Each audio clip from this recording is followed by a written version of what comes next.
อให้พี่น้องอ่านพระคัมภีร์ด้วยกันนะครับกิจการของอัครทูตบทที่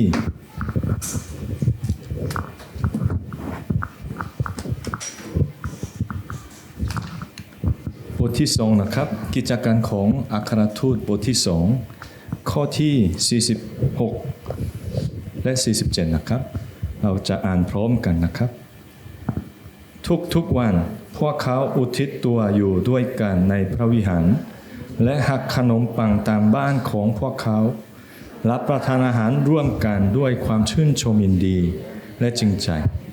ทั้งสรรเสริญพระเจ้าและได้รับความชื่นชอบจากทุกคนองค์พระผู้เป็นเจ้าก็โปรดให้คนทั้งหลายที่กำลังจะรอดเพิ่มจำนวนเข้ามามากยิ่งขึ้นทุกวันอาเมน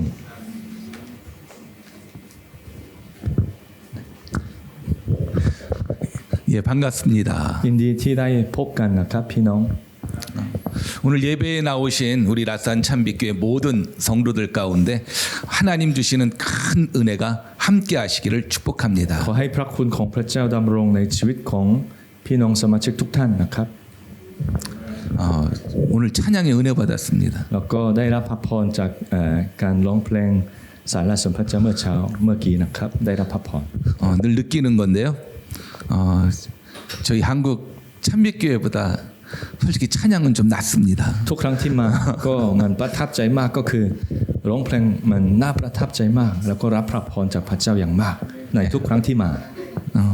언제 한국에 와서도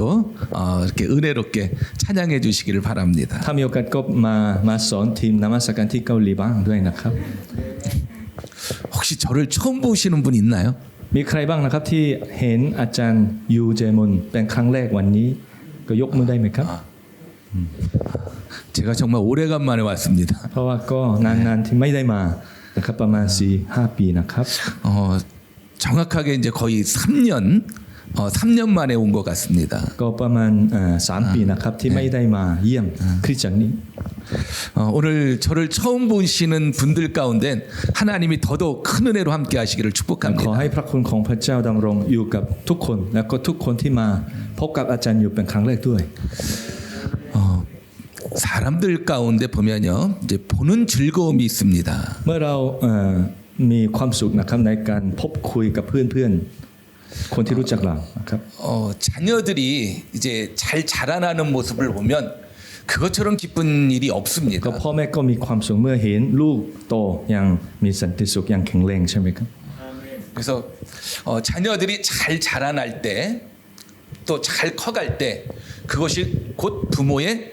기쁨이 되어지는 것을 봅니다. ความสุขของพ่อแม่ก็คือการเติบโตอย่างดีอย่างแข็งแรงอย่างมีสันติสุขของลูกๆของเขา 늘 와서 느끼는 거지만 이 라산 참빛교회가 이렇게 건강하게 또 좋은 모습으로 이렇게 세워져가는 모습을 보면서 하나님 앞에 많이 감사합니다. ก็ในทุกครั้งที่มาก็ขอบคุณพระเจ้าอย่างมากนะครับที่คริสตจักรแห่งนี้แล้วก็พี่น้องเติบโตในทางของพระเจ้าจนทุกวันนี้นะครับ 한국에 있는 많은 성도들도 이 라산 참빛교회가 세워져가는 그 모습을 보면서 힘을 얻습니다. แล้วก็พี่น้องสมาชิกที่เกาหลีก็ได้รับกำลังใจมากเมื่อเห็นพี่น้องในคริสตจักรแห่งนี้นะครับก็ได้ยินข่าวหลายเรื่องแล้วก็ได้รับกำลังใจจากพระเจ้าด้วย 그리고 정말 많이 감사하고 있습니다. แล้วก็รู้สึกขอบคุณพระเจ้าด้วยกันที่เกาหลีนะครับเมื่อเราเห็นคริสตจักรนี้นะครับ 근데 이제 이걸로 끝나면 안 되고요. เพราะฉะนั้นก็มันสิ่งใหม่ๆ พระเจ้าจะเริ่มนะครับ 라산 참빛교회가 더 잘 자라나서 힘있게 주님의 일을 감당하는 교회가 되어져야 합니다. ขอให้คริสตจักรแห่งนี้เติบโตอย่างอัศจรรย์แล้วก็ทำพันธกิจขององค์พระผู้เป็นเจ้าอย่างมากมายต่อไปนะครับ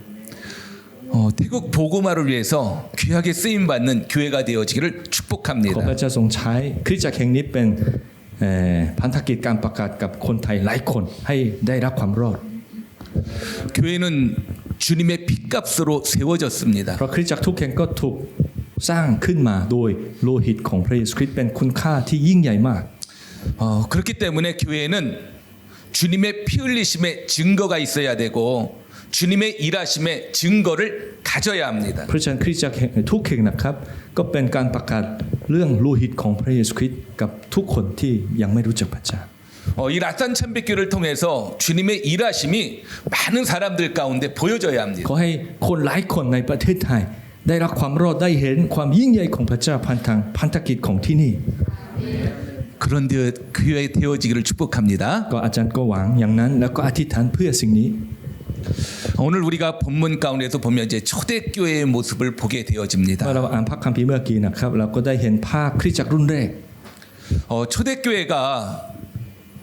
하나님 앞에 귀하게 세움받고 또 그렇게 힘있게 주의 일을 감당할 수 있었던 이유가 어디 있을까? คริสตจักรรุ่นแรกก็รับใช้พระเจ้าอย่างเข้มแข็งอย่างมั่นคงเพราะอะไรครับ 하나를 든다면 ข้อหนึ่งนะครับ 성령 충만입니다. ก็คือการเต็มล้นด้วยพระวิญญาณบริสุทธิ์ 성령 충만을 통해서 그들은 땅 끝까지 이르러 주님의 증인 되어지는 그와 같은 일들을 เพ 감당했습니다. ราะเขาได้รับพระวิญญาณบริสุทธิ์อย่างล้นหลายแล้วก็เป็นพยานเรื่องพระเยซูคริสต์กับทั่วโลกนะครับ 주님의 일은 결코 사람의 힘으로 되어지지 않습니다. พันธกิจของพระเจ้านะครับไม่ได้ขึ้นกับความสามารถของมนุษย์ขึ้นกับพระเจ้าองค์เดียว 스가랴 4장 6절에 만군의 여호와께서 말씀하시되 이는 힘으로 되지 아니하며 능력으로 되지 아니하고 오직 나의 영으로 되느니라 말씀하셨습니다. เซคาริยาบทที่4ข้อที่6นะครับมันพันธกิจของงานของพระเจ้าขึ้นกับพระเจ้าและฤทธิ์อำนาจของพระองค์ผู้เดียวเท่านั้น 주님의 일은 성령으로 되어집니다. เพราะฉะนั้นงานของเรานะครับงานของพระเจ้าเราก็รับใช้แล้วก็เป็นไปได้โดยฤทธิ์อำนาจของพระเจ้าองค์เดียวนะครับ 라산 참빛교회가 늘 초대교회와 같이 성령 충만한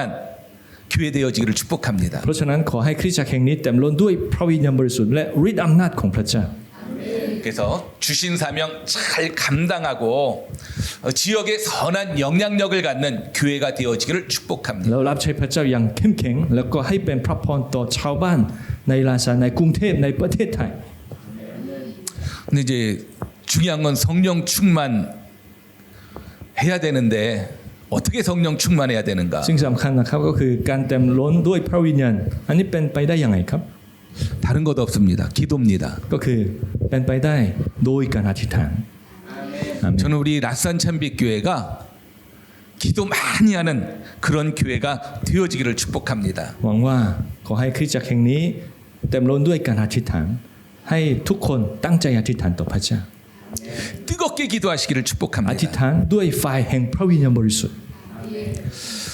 이 기도는 교회의 영성이나 성도의 영성에 있어서 굉장히 중요합니다. การอธิษฐานนี้เป็นสิ่งสำคัญมากๆนะครับสำหรับจิตวิญญาณและความเชื่อของคริสเตียน 초대교회 영성 바로 기도에 있었습니다. แล้วก็คริสตจักรรุ่นแรกนะครับที่เราอ่านนะครับก็มันเป็นไปได้ทุกอย่างโดยการอธิษฐาน 주님이 이제 승천하시면서 남은 그 사람들 가운데 기도하라 말씀하셨습니다. เมื่อพระเยซูคริสต์ประทับเบื้องขวาของพระเจ้านะครับก็พระเจ้าตรัสกับสาวกทั้งหลายว่าจงอธิษฐาน 그들은 주님의 말씀대로 모여 기도했습니다. แล้วพวกเขาก็เชื่อฟังแล้วก็รวมกันเพื่อการอธิษฐานด้วยกัน 그런 그들에게 성령이 임합니다. แล้วพระวิญญาณบริสุทธิ์ก็ลงมาเสด็จลงมา 어떤 일이 일어났습니까? แล้วก็อะไรเกิดขึ้น 이를 통해서 그 초대교회 성도들은 환경의 두려움과 어려움을 넘어서서 힘있게 주의 일을 감당해 갔습니다. แล้วพี่น้องสมาชิกในคริสตจักรรุ่นแรกนะครับมีความกล้าหาญมีฤทธิ์อำนาจแล้วก็สามารถชนะต่ออุปสรรคทุกอย่างในช่วงนั้นได้ 오늘 성경을 통해서도 우리 가운데 보여지고 있듯이 초대교회를 보면요, 그들은 모이면 함께 교제했고 기도했습니다. พี่น้องสมาชิกในคริสตจักรรุ่นแรกนะครับก็มันมีความรักซึ่งกันและกัน แล้วก็เมื่อเรารวมกันก็อธิษฐานด้วยกัน 오늘 본문으로 읽진 않았습니다만 위에 보면 그들은 어떻게 했다 그래요? 오로지 기도했다. ในบทเดียวกันนะครับมีเรื่องการอธิษฐานของพวกเขาที่พวกเขาตั้งใจทำจริงๆนะครับ 초대교회 성도들은요, 오로지 기도하기에 힘썼습니다. คริสตจักรรุ่นแรกนะครับมีความตั้งใจในการอธิษฐานขอให้รู้สิ่งนี้ 주님도 뭐라고 말씀하셨어요? แล้วพระเยซูเคยตรัสว่าอย่างไรครับ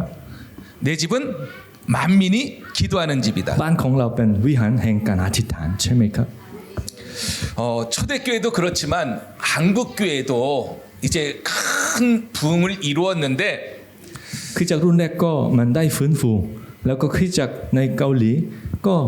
เคยฟื้นฟูนะครับในอดีต 그 이유는 기도입니다. ในช่วงนั้นก็เป็นไปได้โดยการอธิษฐานอย่างเดียว 지금은 조금 그렇지 않은데 แต่ไฟของพระวิญญาณในประเทศเกาหลีก็มันเบาลงนิดนึง 예전에는 늘 교회를 가면 기도 소리가 들렸습니다. แต่เมื่อก่อนนะครับก็ถ้าไปคริสตจักรเกาหลีก็มีเสียงการอธิษฐานอย่างสม่ำเสมอทุกเวลา 교회뿐만이 아니라 이렇게 밤에 보면 산에서 기도 소리가 들려왔습니다. ไม่ใช่คริสตจักรอย่างเดียวนะครับถ้าไปภูเขาในภูเขาก็ทุกแห่งเกือบทุกแห่งก็มีเสียงการอธิษฐานของคริสเตียน 이렇게 많은 사람들이 산에 올라가서 밤새도록 기도했습니다. แล้วคริสเตียนหลายคนนะครับขึ้นภูเขาเพื่อการอธิษฐานในหลายวันนะครับ 지금도 그 전통이 내려오고 있습니다. แล้วก็ช่วงนี้ก็ยังมีนะครับคริสเตียนที่ไปภูเขาเพื่ออธิษฐานต่อพระเจ้า 근데 요즘은 신고가 들어갑니다. แต่ช่วงนี้ก็คนสมัยนี้ก็มันแจ้งตำรวจ เพราะว่ามันเสียงรบกวนก็เลยแจ้งตำรวจบ้างมันยุคสมัยนี้ 그만큼 한국 교회가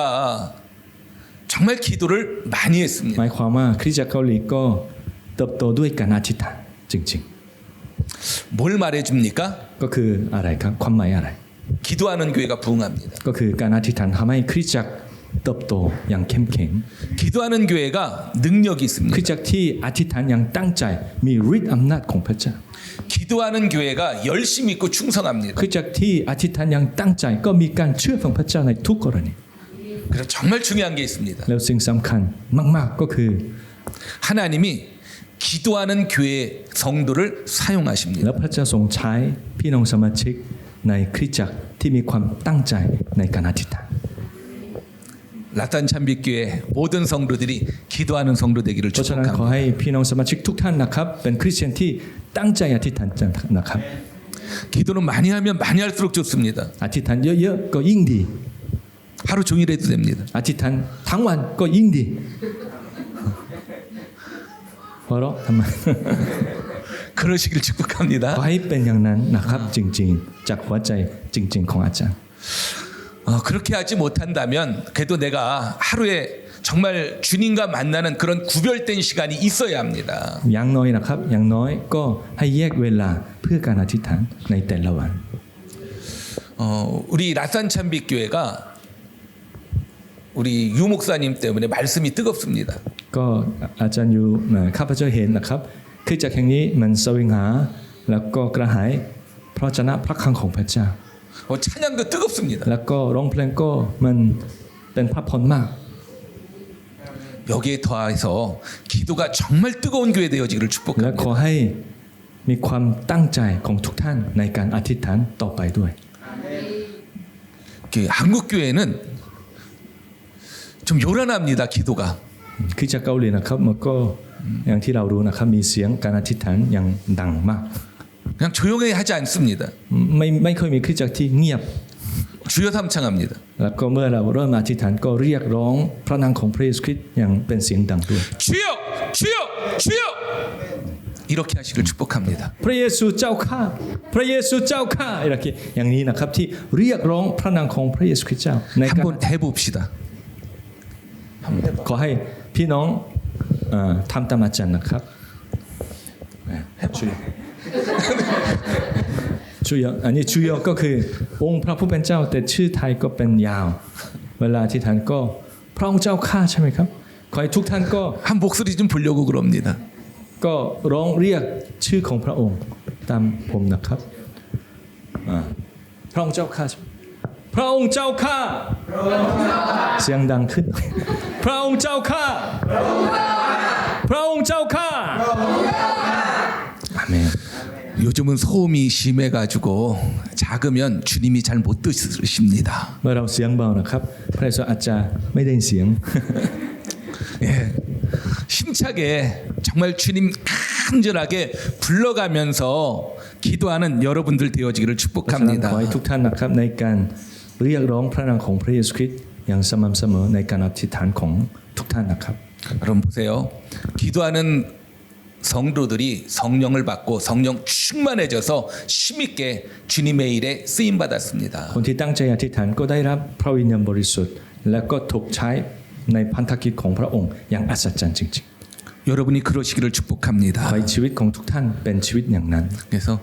정말 이곳이 기도의 성지가 되기를 ขอ 축복합니다. ให้คริสตจักรแห่งนี้เต็มล้นด้วยการอธิษฐานด้วยพระวิญญาณบริสุทธิ์ 태국에 많은 교회들이 있는데 ในประเทศไทยก็มีคริสตจักรหลายแห่งใช่ไหมครับ 그 교회들 가운데 이 기도에 대해서 소문난 교회 그리고 기도에 도전을 주는 그런 교회가 되어지기를 และขอให้คริสต 축복합니다. จักรแห่งนี้เป็นคริสตจักรที่มีชื่อเสียงเพราะการอธิษฐานของพี่น้อง 자 그리고 여러분들이 왜 성령 충만해야 되는가? แล้วก็เราต้องเต็มล้นด้วยพระวิญญาณบริสุทธิ์เพราะอะไรครับ 그래야 정말 이 지역에 선한 영향력을 갖는 교회가 되어집니다. เพื่อเราและคริสตจักรแห่งนี้เป็นอิทธิพลที่ดีที่เป็นพระพรต่อชาวบ้านและสังคมของเรา 오직 주와 복음을 위해서 일하는 교회가 되어집니다. แล้วก็คริสตจักรแห่งนี้ถูกพระเจ้าใช้เพื่อการประกาศข่าวประเสริฐจริง 교회는 다른 것 없습니다. 정말 주님의 일이 잘 되어지는 그 일 가운데 힘써야 합니다. ๆคริสตจักรก็ต้องมีความกระตือรือร้นในการรับใช้พระเจ้า 뭐 여러 가지 일들이 있을 อาจ 겁니다. จะมีงานหลายอย่างนะครับในคริสตจักรใช่ไหมครับ 근데 항상 우선은 주님의 일입니다. แต่สิ่งสำคัญที่สุดก็คือพันธกิจของพระเยซูคริสต์เจ้า 늘 거기에 관심을 가져야 합니다. เพราะฉะนั้นคริสตจักรและก็พี่น้องทั้งหลายต้องเอาใจใส่ในพันธกิจของพระองค์ 근데요 성령 충만하지 않으면 이게 쉽지 แต่ 않습니다. เมื่อเราไม่เต็มล้นด้วยพระวิญญาณบริสุทธิ์นะครับเราก็สนใจในเรื่องอื่น 여러분 하루에 주님을 얼마나 생각하십니까? ในหนึ่งวันนะครับพี่น้องก็คิดถึงพระเยซูคริสต์ประมาณกี่นาทีกี่ชั่วโมงครับนานเท่าไหร่ 요즘 바쁘다 보면요 내가 새벽에 나갈 때 그리고 들어와서 보면 한 번도 주님을 생각해 본 적이 없습니다. บางทีมันสังคมยุ่งๆก็เลยเราก็บางทีก็ไปทำงาน แล้วกลับบ้านแล้วก็นึกถึงวันที่เวลาที่ผ่านมา ก็ไม่ค่อยนึกถึงพระเยซูคริสต์เจ้าเลย 내가 크리스찬이지만 주님과 아무런 관계없이 그렇게 생활합니다. เราเป็นคริสเตียนแต่ไม่มีความสัมพันธ์สนิทกับพระเยซูคริสต์เลย 그래서 우리는 성령 충만해야 합니다. เพราะฉะนั้นเราต้องเต็มล้นด้วยพระวิญญาณบริสุทธิ์ 그래서 늘 어떻게 해요? 주님을 기억해야 합니다. เราต้องนึกถึงพระคุณของพระเยซูคริสต์เจ้า 우리가 성령 충만하지 아니하고 ถ้าเราไม่เต็มล้นด้วยพระวิญญาณนะครับ 세상 충만하고 육적으로 충만하면 ถ้าเราเต็มล้นด้วยสิ่งต่างๆของโลกเนื้อหนังของเรา 주님의 일에 관심 갖지 않고 오직 내 일에만 관심 เราก็ 갖습니다. สนใจในเรื่องของส่วนตัวเท่านั้น ที่เป็นเรื่องของมนุษย์ไม่ได้สนใจเรื่องของพระเจ้า 나만의 교회, 우리만의 교회가 되어집니다. แล้วก็คริสตจักรก็เป็นคริสตจักรของเราเท่านั้น 그러면 어떻게 해요? 점점 아니라고 나태해져 갑니다. แล้วก็มันขี้เกียจในพันธกิจของพระเจ้า 불행한 일인데 한국 교회 현실이 지금 그렇게 되어져 ค 가고 ริสตจักร 있습니다. หลายแห่งนะครับในประเทศเกาหลีกลายเป็นคริสตจักรอย่างนี้มันเป็นสิ่งที่น่าเสียใจ 사람들이 오는 거를 귀찮아합니다. แล้วคริสตจักรบางแห่งก็ไม่ต้อนรับคนที่มาใหม่ด้วย 코로나 때문에 그리고 이단들 때문에 이제 교회가 사람들이 오는 거에서 두려움을 เพ 갖습니다. ราะว่าสถานการณ์โควิด -19 แล้วก็คนที่มาจากลัทธิธรรมเท็จก็เลยคริสตจักรก็ไม่ต้อนรับ ไม่ค่อยต้อนรับคนที่มาใหม่ 그래서 교회 오지 말라고 합니다. แล้วก็บอกว่ามันบางทีก็บอกเขาว่า 와서 문제 일으키지 말라고 합니다. ไม่ต้องมาหรืออย่าสร้างปัญหาในคริสตจักรของเราอย่างนี้ก็มีนะครับ 우리만으로 충분하다고 이야기합니다. พี่น้องสมาชิกของเราก็มีสันติสุขพอแล้ว ไม่ต้องมีคนที่เข้ามาใหม่ บางทีก็อย่างนั้น 어떻게 되었습니까? แล้วคริสตจักรนั้นกลายเป็นคริสตจักรอย่างไรครับ 세상이요 교회를 걱정합니다 지금. ก็คือโลกก็เป็นห่วงคริสตจักรคริสตจักรไม่ได้เป็นห่วงโลก แต่โลกเป็นห่วงคริสตจักร 교회의 존재 이유는 영혼 구원입니다. สาเหตุที่คริสตจักรอยู่ในโลกนี้เป็นเป้าหมายนั้นก็คือความรอดของมนุษย์ความรอดของผู้อื่น 어제 이제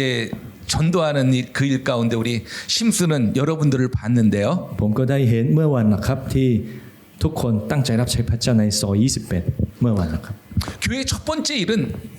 전도입니다. งานที่สำคัญที่หนึ่งของคริสตจักรนะครับก็คือการประกาศข่าวประเสริฐ 영혼 구원하는 일입니다. ให้คนได้รับความรอด 우리가 전도하지 않으면 사람들 안 옵니다. เมื่อเราไม่ประกาศนะครับไม่มีคนที่เข้ามา 우리 라산 참빛교회가 이 사명 잘 감당하시기를 ฉะนั้นขอ 축복합니다. ให้คริสตจักรแห่งนี้รับใช้ในเรื่องการประกาศอย่างอัศจรรย์ด้วยการอธิษฐานด้วยการเชื่อฟังนะครับ 특별히 하나님이 기뻐하시는 그런 교회가 되어지는 비결이 있습니다. แล้วก็มีอันหนึ่งนะครับที่ช่วยเราให้เป็นคริสตจักรที่พระเจ้าโปรดที่พระเจ้าพอพระทัยคืออะไร 우리 라산 참빛교회가 그런 교회 되어지기를 축복합니다. แล้วก็ขอให้คริสตจักรแห่งนี้เป็นคริสตจักรที่พระเจ้าพอพระทัยนั้นด้วย 건강한 교회. ก็คือคริสตจักรที่มีสุขภาพแข็งแรงไฟจิตวิญญาณ 퍼주면 됩니다. ก็คือมันช่วยเหลือคนในสังคมนะคริสตจักรที่มีชื่อเสียงในสังคมของเรา 흘려보내면 됩니다. แล้วก็แบ่งปันพระพรของเราให้กับผู้อื่น 주님의 마음을 가지고 국률의 마음을 가지고 내게 머무는 것이 아니라 주님이 주신 그 은혜를 어떻게 해요? 흘려보내는 겁니다. เมื่อเรามีหัวใจสงสารของพระเยซูคริสต์เราก็สามารถแบ่งปันพระคุณของพระเจ้ากับผู้อื่นได้ 교회는 작은 것이라도 쌓이면 썩습니다. เมื่อสิ่งเล็กแม้เป็นสิ่งเล็กน้อยนะครับถ้าเราสะสมไว้อย่างเดียวนะครับก็สิ่งนั้นกลายมันมีสนิมขึ้นมา 우리 라산 참빛교회는 정말 주와 복음을 위해서 그리고 많은 이웃들을 위해서 지금부터라도 좀 많이 흘려보내는 그런 교회가 되어지기를 축복합니다. เพราะฉะนั้นขอให้คริสตจักรแห่งนี้เป็นคริสตจักรที่แบ่งปันพระคุณของพระเจ้ากับชาวบ้านเพื่อนบ้านและเพื่อนของพี่น้องมากขึ้นด้วยนะครับ 이게 쉽지 않아요. แต่สิ่งนี้ก็เป็นสิ่งที่ทำยาก 사람은 다 욕심이 있습니다. เพราะว่ามนุษย์ทุกคนนะครับเราก็เป็นมนุษย์มีความโลภมีความต้องการของเรา 그래서 그 욕심에 지배당하지 않기 위해서 성령 충만해야 합니다. เพราะฉะนั้นเราต้องเต็มล้นด้วยพระวิญญาณบริสุทธิ์แล้วก็สามารถชนะต่อปัญหาแล้วก็เนื้อหนังของเราได้ 그래서 교회는 받는 것보다 주는 교회. เพราะฉะนั้นขอให้คริสตจักรแห่งนี้นะครับเป็นคริสตจักรที่ให้มากกว่ารับนะครับ 주는 것이 복됩니다. คริสตจักรที่ให้ผู้อื่นนะครับเป็นคริสตจักรแห่งพระคุณของพระเจ้า 늘 섬기고자 해야 합니다. แล้วก็ต้องมีการปรนนิบัติผู้อื่น 특히 우리 라산 참빛교회가 이웃을 많이 섬기기를 축복합니다. ขอให้คริสตจักรแห่งนี้เป็นคริสตจักรที่ปรนนิบัติชาวบ้านในลาซานในกรุงเทพมากขึ้นนะครับ 더불어서요. 주의를 감당하는 주의 종들을 잘 섬기는 라산 참빛교회가 되어지기를 축복합니다. ขอให้คริสตจักรแห่งนี้เป็นคริสตจักรที่ปรนนิบัติบรรดาผู้รับใช้ของพระเจ้าด้วยมากขึ้นด้วยนะครับ 보니까 여긴 방콕이라서 이렇게 찾아오는 선교사님들이 많더라고요. ที่นี่ก็เป็นกรุงเทพนะครับก็เลยบางทีก็มิชชันนารีก็มาเยี่ยมคริสตจักรแห่งนี้ข้าพเจ้าเห็นอย่างนั้นนะครับ 하나님이 보내주신 천사들입니다. คนที่มาเยี่ยมแห่งนี้นะครับคริสตจักรแห่งนี้เป็นอาจจะเป็นทูตสวรรค์ที่พระเจ้าทรงนะครับ 그분들을 정말 잘 섬길 수 있는 우리 라산 참빛교회가 되어지기를 เพ 축복합니다. ราะฉะนั้นขอให้คริสตจักรแห่งนี้ปรนนิบัติบรรดาผู้รับใช้ไม่ว่ามิชชันนารีศาสนาจารย์หรือผู้รับใช้แบบไหนก็ให้เราปรนนิบัติด้วยพระคุณพระเจ้า 정말 귀한 일입니다. อันนี้เป็นสิ่งสำคัญของคริสตจักรเช่นเดียวกัน 물론 우선은 담임 목사님 잘 섬겨야 합니다. สิ่งแรกก็คืออาจารย์อยู่นะครับเป็นผู้รับใช้ของพระเจ้าให้พี่น้องดูแลอย่างดีด้วยนะครับฝากอาจารย์ 빼놓으면 안 됩니다. ก็เลยมันก็ อาจารย์อยู่ก่อนอาจารย์อยู่บอกว่า 당연한 것으로 여기지 말라는 거예요. ก็เลยอันนี้เป็นพระคุณของพระเจ้าที่พระเจ้าใช้สำหรับคริสตจักรแห่งนี้ 제일 먼저 섬겨야 할 분은 담임 목사님입니다. ก็คือคนแรกนะครับก็คือศิษยาภิบาลนะครับที่พี่น้องปรนนิบัติด้วยพระคุณพระเจ้า 하나님은 섬기는 교회와 성도를 축복하십니다. พระเจ้าทรงอวยพรคริสตจักรที่รู้จักปรนนิบัติบรรดาผู้รับใช้ของพระเจ้า 성경에 섬김을 통해서 복받은 사람이 얼마나 많습니까? ในพระคัมภีร์ก็มีหลายคนนะครับที่ได้รับพระพรเพราะการปรนนิบัติผู้รับใช้ขององค์พระผู้เป็นเจ้า 내가 비우면 하나님이 채워주십니다. เมื่อเราเทพระคุณของพระเจ้านะครับพระเจ้าเติมในแก้วในถ้วยของเราให้ ล้นหลาย 최소 몇 배? ประมาณกี่เท่านะครับรู้ไหมครับ 30배입니다. อย่างน้อยก็ 30 เท่านะครับพระเจ้าเติม 30 เท่าในถ้วยของท่าน 30배에 만족하지 말고 แล้วก็อาจจะเป็นมากกว่านั้นก็ได้ 예, 60배, 60 เท่าบ้าง 100배, 100 เท่าบ้าง 1000배, 10,000배까지 1,000 เท่าบ้างหรือ10,000 เท่า 그렇게 하나님이 채워주실 수 있게끔 섬기시기를 พระ 축복합니다. เจ้าเติมในชามและถ้วยของพี่น้องได้ด้วยพระคุณของพระเจ้าขอให้ทุกคนปรนนิบัติบรรดาผู้รับใช้ขององค์พระผู้เป็นเจ้า 이 경험이 있어야 합니다. พี่น้องสมาชิกควรมีประสบการณ์เรื่องนี้ 그래야 끊임없이 흘려보냅니다. แล้วก็รู้จักวิธีการรับพระพรจากพระเจ้าอย่างไรนะครับแล้วก็แบ่งปันพระคุณกับผู้อื่นมากขึ้น 그 섬김을 통해 사람들이 막 찾아올 겁니다. แล้วก็การปรนนิบัติของพี่น้องนะครับทำให้ชาวบ้านมามากขึ้นในคริสตจักรแห่งนี้แน่นอน 여기 지나가시는 선교사님들도 막 오실 겁니다. แล้วก็อาจจะมีมิชชันนารีก็มาเยี่ยมคริสตจักรของเรามากขึ้นก็ได้นะครับ 잘 섬기시기를 축복합니다. ขอให้ทุกคนมีการปรนนิบัติบรรดาผู้รับใช้ของพระเจ้าขององค์พระผู้เป็นเจ้า 이제 그만하려고 그럽니다. เกือบจะเสร็จนะครับ 바라기는 정말 이렇게 세상의 것, 육신의 것이 틈타지 못하도록 날마다 기도함으로 성령 충만하시기를 바랍니다. ฉะนั้นขอให้ทุกคนนะครับเต็มล้นด้วยพระวิญญาณบริสุทธิ์ด้วยการอธิษฐานด้วยพระชนะของพระเจ้าในทุกๆวันนะครับ 그래서 라산 참빛교회가 정말 하나님 앞에 힘있게 세움받고 이 태국 보고마를 위해서 귀하게 쓰임받는 교회 되어지기를 축복합니다. ขอให้คริสตจักรแห่งนี้ถูกพระเจ้าใช้อย่างอัศจรรย์เพื่อในพันธกิจขององค์พระผู้เป็นเจ้าให้คนไทยหลายคนได้รับความรอด 하나님의 은혜가 늘 여러분과 함께 하시기를 ขอ 축원합니다. ให้พระคุณของพระเจ้าดำรงในชีวิตของทุกท่านตลอดไป 감사합니다. อาเมนขอให้เราร่วมใจอธิษฐานด้วยกันนะครับขอบคุณพระองค์สำหรับวันนี้ที่เราได้รับพระพรจากการเทศนาของอาจารย์ยูเจมุนขอพระเจ้าทรงอวยพระพรท่านให้มีสุขภาพแข็งแรงให้มีพระคุณที่มาจากพระเจ้าในทุกเรื่องที่ท่านอธิษฐานต่อพระเจ้าและขอพระเจ้าทรงอวยพระพรชีวิตของเราทั้งหลายในวันนี้ให้เรามีการอธิษฐานมากขึ้นให้เราเต็มล้นด้วยพระวิญญาณบริสุทธิ์และให้เรารู้จักปรนนิบัติผู้อื่นด้วยขอพระเจ้าทรงอวยพระพรคริสตจักรแห่งนี้ด้วยความรักยิ่งใหญ่ของพระเยซูคริสต์เจ้าเราสรรเสริญพระคุณของพระองค์อธิษฐานในพระนามขององค์พระเยซูคริสต์เจ้าอาเมนอาเมน